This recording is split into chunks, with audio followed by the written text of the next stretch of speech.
The Philippine government doubles the bounty for the arrest of gaming tycoon Charlie Atong Ang, now at 20 million pesos. Church and civil society groups launched the third part of the Trillion Peso March for the 40th anniversary of EDSA. Russian missiles launched a massive attack on Ukrainian capital Kyiv. The European Union says TikTok breached the Digital Services Act with its addictive design. And pop star Britney Spears sells the rights to her music catalog.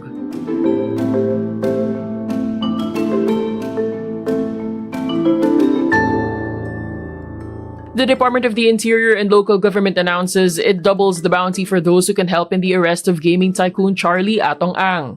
Seryoso kami rito 20 million pesos information leading to his arrest. Kung tinatanong nyo kung saan nanggagaling yan sa mga confidential funds provided to the PNP at saka sa DILG para sa mga ganong klaseng kaso. Remulla also clarifies Thursday, February 12, Ang is still in the Philippines, not in Cambodia. He says the Cambodian government informed his department it has no records of Ang's entry nor exit there.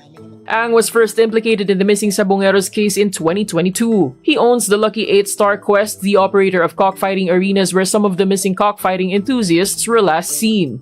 He faces kidnapping with homicide and kidnapping with serious illegal detention cases. The Philippine government first announced the 10 million peso bounty for Ang in January. Ang is also tagged as the most wanted criminal in the country. Civil society and church leaders launched the Trillion Peso March Part 3. Organizers from Caritas Philippines, the Buhayang People Power Network, and Simbahan at Komunidad Laban sa Katiwalian announced a series of nationwide activities leading up to February 25.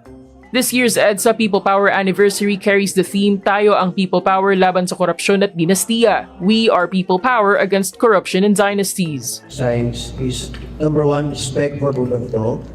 Number 2 is respect for the Constitution. Tandaan natin mahalagang panawagan yung pag-amin ng mga mesada at pagpawalik ng perang nanakaw at justisya kung anong karampatang panusa dapat magpagawa yun. Doon pangyayari yung paghihilog.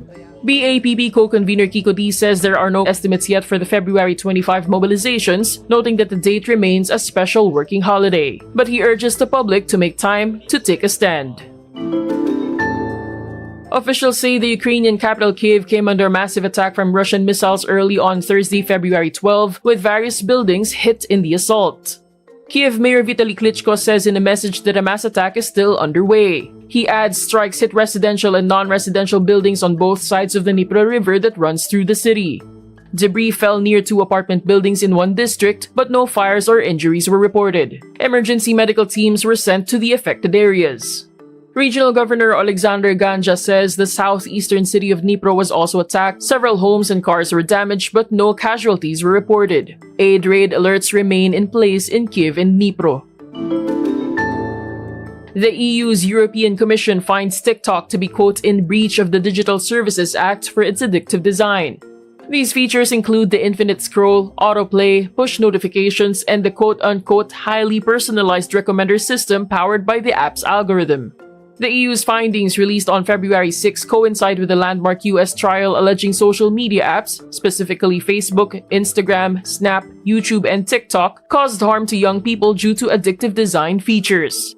The EU says TikTok did not adequately assess how the features could harm the well-being not just of minors but also vulnerable adults. It adds mitigation measures promoted by the app were also ineffective. The findings are part of an in-depth investigation into TikTok's compliance with the EU's Digital Services Act.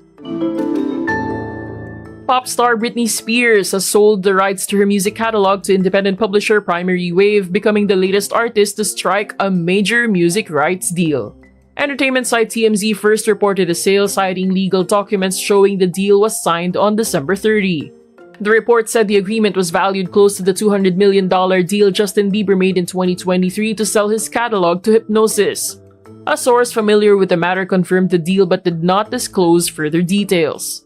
Sting, Bruce Springsteen, and Justin Timberlake also struck deals to cash in on their work. Primary Wave did not comment, while Spears has not publicly addressed the sale.